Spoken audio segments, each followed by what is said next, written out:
जीवन में किसी के लिए आंसू मत बहाइएगा, वो आपके आंसुओं के काबिल नहीं होगा, और जो आपके आंसुओं के काबिल होगा आपको कभी रोने नहीं देगा। सही बात। चलो ये सब चीज तो एगो नहीं कैसे मल्टीमीडिया मोबाइल किया तो एंड्रॉइड आया कि नहीं है, वो जाएगा तो एंड्रॉइड आएगा। यहाँ पे हटा, यहाँ पे जाते भाव ना, यहाँ पे पढ़ रहे हैं, हम पढ़ रहे हैं, फोन आ गया सीधा बोलिए पढ़ रहे हैं, नहीं तो दूसरा खोल ले, क्योंकि जिस दिन पढ़ लेंगे ना वैसा लोग आपके गाड़ी का दरवाजा खोलेंगे। नहीं पढ़ेंगे तो वही लोग एक दिन आपको पहचानने से इनकार कर देंगे, क्योंकि दुनिया आपकी कभी भी आपका मुकाम देखती है, आपके रास्तों को नहीं देखती है। आज आप पटना में आवारागर्दी करिए, कुछ भी करिए, लेकिन रिजल्ट हो जाएगा तो पूरा समाज कहेगा कि पटना में जी जान लगा के पढ़ा था। यहाँ दिन रात पढ़िए, रिजल्ट नहीं होगा तो कहेगा दूर आवारागर्दी करता। आज हम कुछ भी बोल देंगे ना, कुछ भी बोल देंगे तो आप मानेंगे, क्योंकि हमने पटना का सबसे बड़ा लाइब्रेरी खड़ा किया, पटना का सबसे बड़ा कोचिंग खड़ा किया, पूरे बिहार में सबसे ज़्यादा लाइव क्लास, मेरे लाइव सेंटर में एडमिशन बंद है, चाहे वो जम्मू जहानाबाद और बिहार शरीफ, नालंदा, नवादा, कितने सेंटर पे अकेले। आज हम कुछ भी बोलेंगे तो आप मानेंगे। हमारी सफलता का केवल 2 शर्त, देखिए ध्यान से। पहला कि हम छोटा छोटा लक्ष्य को बना के चलते गए। 9th में थे तो अलीगढ़ मुस्लिम यूनिवर्सिटी का एंट्रेंस एग्जाम की तैयारी करते थे, तो कुछ पढ़ाई इंप्रूव हुई, मैट्रिक के एग्जाम में कुछ उसमें इंप्रूव हुई, इंटर में आए तो पॉलिटेक्निक की तैयारी के लिए कुछ उसमें इंप्रूव हुई, फिर IEEE के लिए गए, IIT का तो एग्जाम ही नहीं दिया, हम सोए रह गए थे जिस दिन एग्जाम था, समझा। फिर ग्रेजुएशन में आए, फिर इलाहाबाद हो गए, तो हम छोटा छोटा लक्ष्य को बना लिए। लेकिन लड़का आप लोग ने क्या किया, छोटा लक्ष्य नहीं बनाया। 9th में कुछ लक्ष्य नहीं था, 10th में कुछ नहीं था, इंटर के बाद ये थोड़ी सी आपकी गलती रह गई। आप भी छोटा लक्ष्य बनाइए। लड़का कहता है हम MTS का फॉर्म नहीं भरेंगे, रे छोटा तुमसे नहीं निकलेगा। Yes sir, right. अगर तुम्हारा में इतना गुरूर है अपने आप में MTS का जॉब नहीं करेंगे, तो निकाल के MTS और छोड़ के दिखाइए, तब कहिए कि हम नहीं करेंगे। आप अपने आप को धोखा देते हैं, किसको दीजिएगा अपने आप को। कभी भी बाबू याद रखिएगा, मेहनत का ही हमेशा पूजा होती है। अब बिना मेहनत किए किसी को सफलता नहीं मिलती है। हाँ, बदमाशी करिए, सब करिए। हम अपने स्टूडेंट लाइफ में सोचा 3 बार जेल गए, 3 बार। यहाँ पे स्टूडेंट यूनियन में होता था, हम लोग भी ग्रेजुएशन किए इलाहाबाद यूनिवर्सिटी में, सोचा चुनाव में सब चीज़ इधर उधर हो जाता था, लेकिन नहीं, पढ़ाई के साथ कभी समझौता नहीं। हम लोग पढ़ाई के साथ कभी समझौता नहीं किए। हम लोग को पहले जैसे ग्रेजुएशन करते थे इलाहाबाद यूनिवर्सिटी में, तो इलेक्शन होता था, तो हम लोग में लॉर्ड निकलता था। एक लॉर्ड जानते हैं किसको कहा जाता था? जो सबसे ज़्यादा बार फेल होता था ना, उसको हम लोग लॉर्ड बोलते थे। लॉर्ड मतलब बहुत बड़ा महान आदमी है, उसको हाथी घोड़ा पे लेके जाते थे, एकदम शान से उसको बहुत। अब उसमें मान लीजिए चुनाव है, तो चुनाव में हम लोग को भी भाई जो खड़ा हुआ है उसके साथ बचा, उस दिन भी हम लोग अपना पढ़ के जाते थे। चुनाव करिए, लेकिन क्या करिए भाई, हम लोग अपना पढ़ लिए। सुबह में 10 बजे तक पढ़ लिया आदमी, खाना पी के दिन भर चुनाव कर रहा है, क्या दिक्कत था? पढ़ाई लिखाई हुआ ना। आज हमको आज जो कुछ भी है उन्हीं टीचर की देन है, और उन लोग भी यही करते हैं। सफलता बाबू एक दिन में नहीं मिलती है, लेकिन एक दिन जरूर मिलती है। आप बस निरंतर लगे रहिए, क्योंकि लुढ़कते पत्थर पर कभी काई नहीं लगती। आप कितना भी पढ़ लेंगे, अगर छोड़ देंगे तो ठहरा हुआ पानी खराब हो जाता है। इसलिए हमेशा रिवीजन करते रहिए, और कभी भी बाबू डेली हर दिन आपके जीवन में 2 तरह के काम आएंगे, एक ज़रूरी काम, एक गैर ज़रूरी काम। पहले आप उस ज़रूरी काम को निपटा लीजिए, फिर आप 2 घंटा मोबाइल चलाइए। मेरे कहने पर पिताजी बोलेंगे, खान सर बोलेंगे कहिए हमसे बात करिए, हम कहेंगे, आप दोबारा बोलेंगे तो 3 घंटा कहेंगे चलाने के लिए। एनफ टाइम है बाबू, एनफ टाइम। 8 से 9 घंटा दबा के सोइए, एकदम बढ़िया भरपूर नींद लीजिए। लड़कों को देखते हैं सुबह भोरे जग जाता है, 4 घंटा सोएगा और बाकी बचा 20 घंटा अंगुआएगा। ले भाई ये क्या कर रहा है? भरपूर नींद लीजिए, खाना पीना एकदम बढ़िया से खाइए, आइए पढ़िए, और साथ संगत ऐसे लोगों को त्याग दीजिए जो आपके पढ़ाई में डिस्टर्ब करते हैं। हटा दीजिए उसको, क्योंकि आपके शरीर का अगर कोई अंग खराब हो जाता है तो उसको तुरंत ठीक करते हैं, समझ आए कि नहीं? और अगर ठीक होने लायक नहीं रहता है तो डॉक्टर काट के निकाल देता है। तो अगर आपके दोस्त भी हैं जो आपको पढ़ाई में डिस्टर्ब करते हैं, तो उनको कहिए कि सुधर जाओ, वरना काट के निकाल देंगे तुम्हारे को अपनी ज़िंदगी से। दुनिया में कोई किसी के काम नहीं आता है। आपका अपना शिक्षा और आपका स्वास्थ्य, आपका पैसा आपके काम में आएगा। बाकी सब लोग सांत्वना देने आते हैं। अगर आपको आजमाना है तो बोलिए कि हम मुसीबत में है, सब पता चल जाएगा कौन आपके साथ है, कौन आपके साथ नहीं है। आप अब कोई साथ नहीं आता, केवल आप अपने साथ आते। और लोग किसी को भी मतलब से याद करते हैं, इसमें कोई गलत बात नहीं है। आप यहाँ पढ़ने भी आए तो आपको नौकरी है, नौकरी के बाद आएंगे क्या पढ़ने? नहीं आएंगे। तो आजकल लोग कहते हैं तुम हमको मतलब से, हाँ आप पढ़ने नहीं आएंगे, मिलने आएंगे, ये आपका बड़प्पन संस्कार है। पढ़ने नहीं आएंगे।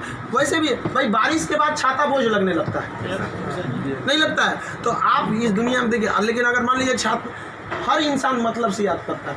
आप आपके माँ बाप भी बहू, अगर आप 3-4 भाई हैं ना, अगर उसमें एक को नौकरी हो जाएगा बाकी को नहीं होगा तो वो फ़र्क कर देंगे, तो फिर समाज क्यों नहीं आपका फ़र्क करेगी। और लड़की लोग आप लोग को ज़्यादा समय नहीं देगा घर वाला पढ़ने के लिए। आपका अगर रिजल्ट नहीं हुआ ना तो आप उन सारी लड़कियों का गला घोंट दी जो आप अभी 9th-10th में पढ़ रही होंगी, सब ये सपना लेके कि इंटर पास करने के बाद हम जाएंगे पटना पढ़ने। उनके माँ बाप आपका नाम लेके एग्जाम्पल देंगे तो गई तो थी उनकी लड़कियाँ, कौन सी कर लिए वहाँ जाके।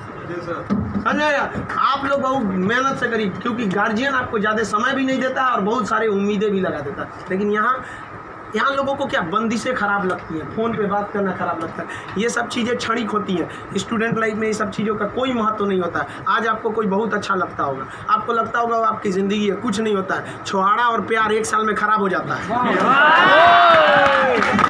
ये सब चीज़ें एकदम ख़राब हो जाती है। 1 साल के बाद पूछिएगा ना, जो आज 4-4 घंटा फ़ोन पे बात कर रहे हैं उनसे देखिएगा 4 साल बाद, 1 साल बाद क्या होगा। या जो लोग आज कम बात करते हैं उनसे पूछिएगा 1 साल पहले तो कितना बतियाता था। समझ आ गया कि नहीं आ गया।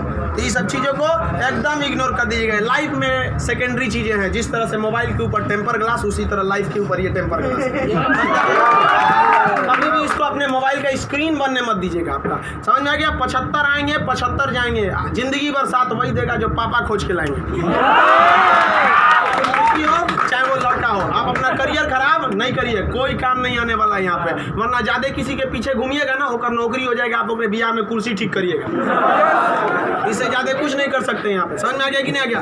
अगली बार आप जब भी आए तो हम चाहेंगे कि आप लोग एक अपना जॉब लेकर आए, एक अच्छे जगह सेटल होके आए आप लोग। समझ में आ गया भाव। वरना आप लोग को हमेशा डेली एक ही काम करिए, बस 2 ही काम। एक रिवाइज करिए और आप डिसाइड करिए, सुबह उठिए, उठते के साथ तुरंत एक छोटी सी डायरी रख लीजिए, 5 रुपए की मिलती है, जिसमें स्पाइरल रहता है, इतना बड़ा बिस्किट बराबर रहता है, वहाँ पे उसमें लिख दीजिए। एक पेज पे लिखिए आज का डेट, आज आपका ज़रूरी काम कौन है। दूसरे पे लिखिए कि अननेसेसरी में मोबाइल हैंड तैन फ़ोन पे बतियाना, वो आप मानेंगे नहीं, क्योंकि हम जानते हैं जो भी इस दुनिया में किया, चाहे वो लड़की है चाहे वो लड़का है, वो तब तक नहीं सुधरेगा जब तक उसको लात नहीं मिलता है। समझ आ गया कि नहीं आ गया। लोग भले बोलते हैं कि इस बार इस दर्द से हमें आज़ादी दिला दो, कसम खाते हैं फिर मोहब्बत नहीं करेंगे, ससुरा फिर करेगा फिर करेगा। समझ आ गया कि नहीं। लड़का का दिल तो होटल होता है, दिल्ली कोई ना कोई चला। सब चीज पे ज़्यादा ध्यान नहीं, लाइफ की सेकेंडरी चीज़ें ऐसा भी सबको इग्नोर करके चलिएगा। यहाँ पे कोई हमेशा केवल आपके जीवन का एक पढ़ाई होना चाहिए। आप उस डायरी में लिखिए कि आपका फर्स्ट नेसेसरी वर्क क्या था उस दिन का, और उसको टिक लगाते क्या ये हो गया कि नहीं हो गया। जैसे कंप्लीट हुआ आपके पास एक लंबा समय मिलेगा, खुल कर एंजॉय करिए, तो आपका काम भी हो गया, एंजॉय भी हो गया, लाइफ भी बर्बाद नहीं है। समझ आ गया। और ज़िंदगी में कभी किसी चीज़ से मत डरिएगा। यहाँ पे सबसे बड़ा डर क्या होता है कि लोग क्या कहेंगे। ससुरा कोई कुछ नहीं करता है, समझ आया कि नहीं आ गया। कोई कुछ नहीं करता, आप सफल हुई है। नौकरी बड़ी छोटी नहीं होती है। आपको अगर लगता है कि छोटी नौकरी है तो लेने के बाद छोड़ के दिखाइए, तब बोलिएगा कि छोटी नौकरी है। वरना कौन आपको ये अधिकार दे दिया कि किसी नौकरी को आप छोटा कहें, जब आप खुद बेरोजगार रहेंगे। तो आप अब इस चीज़ को कोई भी नौकरी देखिए, अगर आप MTS में भी हो जाते हैं ना बाबू, आगे बहुत रास्ते हैं। आप आइए, हम आपको क्या बोलते हैं, आप में मेडिकल किसी का हाथ टेढ़ा कर दिया, बोलिए हम पास करा देते हैं उसको। कहीं भी मेडिकल में छाटता है, हाइट में 1-2 सेंटीमीटर कम है, मैनेज करा देते हैं। कराते हैं कि नहीं। आपके नाम पे कोई FIR कर दिया है, फर्जी कर दिया, हम छोड़वा देते हैं। सोच रहे आप ओरिजिनलो करिए ना, हम छोड़वा देते हैं। आप अच्छे हैं या खराब उससे बात नहीं है, आप मेरे अपने हैं और हम अपनों के लिए खड़ा हो जाते हैं। आज हमको यहाँ किसी ने पहचान दिया, हमें अपना नाम दिया, खान GS रिसर्च सेंटर को पूरे बिहार का सबसे बड़ा संस्था बनाया, तो आप जैसे विद्यार्थियों ने बनाया। वरना आज तक हम कभी टेम्पू ठेला पे प्रचार करने की ज़रूरतें नहीं पड़ी। जितना जहाँ आप लोग जाते हैं वहाँ आप लोग हमेशा ऐसे ही बढ़िए। कहते हैं मैं दरिया हूँ, अपना हुनर जानता हूँ, जहाँ से भी गुजरूंगा रास्ता बना लूँगा। यहाँ बिहार के रास्ता, बिहार के व्यक्ति का रास्ता कोई नहीं रोक सका। रोकने का प्रयास किया था पहाड़ में, माझी ने काट दिया छीनी हथौड़ी से और दिखा दिया कि इसको कोई नहीं रोक सकता है। तो आप उस परंपरा, गौरवशाली परंपरा को बना के रखिए। आप ही इस बिहार का खोया हुआ सम्मान लौटा सकते हैं। आप सफल हो गए तो कम से कम एक ऐसे विद्यार्थी को जरूर पढ़ाइएगा जो पैसे की कमी से नहीं पढ़ पा रहा है। अपने 2 दोस्तों से मिला के कुछ पैसे आप लोग खर्च कर सकते हैं। अब जैसे हम लोग अनाथ आश्रम चलाते हैं, एकदम वेल इस तरह से अनाथ बच्चों को लगता ही नहीं कि हम अनाथ है। कभी कभी इसीलिए उनको बाहर हम मिलने नहीं देते हैं, वरना पूछते रहते हैं सर कि भैया ये पापा क्या होते हैं, मेरे पापा कौन है। अब बेचारों को हम क्या जवाब देंगे। उनको इस तरह से फैसिलिटी दिए हुए हैं हम लोग, आप लोग, बट आप वैसे उस लायक अभी नहीं है जो दे सकते हैं। लेकिन कम से कम बाबू इंसानियत के नाते महीने में एक दिन किसी गरीब को खाना खिला दीजिए। कुछ नहीं हो सकता है, कम से कम कल मर जाएंगे, कोई ठीक नहीं है, तो कम से कम ऊपर वाले के सामने एक बात तो कहिएगा, आँख में आँख डालकर बात तो कर सकती है, तो हमने ऐसा काम किया था, जिसे आपने खाना तक नहीं दिया था, मैंने उसे दिया था अपना खाना। तो आप समाज के प्रति भी आपका कर्तव्य बनता है। केवल अपना पढ़ के खा लीजिए, ये तो जानवरों की पहचान है, अपने नाद में खा लेता है, दूसरों की कोई परवाह नहीं। तो आप समाज के प्रति भी आपका कर्तव्य बनता है, लेकिन पहले सक्सेस होइए, उसके बाद ये सब काम करिए। महीने में कभी फुर्सत मिले तो किसी गरीब को आप खाना खिला दें, महीने में एक दिन। और जिस दिन आप जॉब हो जाते हैं उस दिन आप अपनी इच्छा अनुसार करिए, कोई आपको रोक टोक नहीं होता है। आपका जीवन दूसरों के काम आए, यही इस जीवन का सबसे बड़ा लक्ष्य है। वरना हम आए हैं और चले जाएंगे, तो फिर भगवान भेजा क्या लिए थे, जब बुलाना ही था। तो इस जीवन के लिए भी ये अमूल्य भी जीवन है। हम लोग पिछले जन्म में कोई ना कोई पुण्य किए होंगे जो हम लोग को पुरुष योनि मतलब मानव में हम लोग को क्या हुआ, जन्म हुआ, और उसमें से भी बहुत महान काम किए होंगे तो हिंदुस्तान में पैदा हुए। और महान काम में भी सबसे ए ग्रेड का महान काम किए तो हम लोग बिहार में पैदा हुए लोग। ये अपने आप में सौभाग्य की बात है। ये बिहार की मिट्टी, चंद्रगुप्त मौर्य, चाणक्य, महात्मा गांधी, बुद्ध, जैन, इनकी ये जन्मस्थली, यहाँ पर इन लोगों ने कर्म भूमि किया। आप लोग भी ऐसे लोगों के श्रेणी में अपना नाम गिराएं। चलिए हम आपके उज्जवल भविष्य की कामना करते हैं।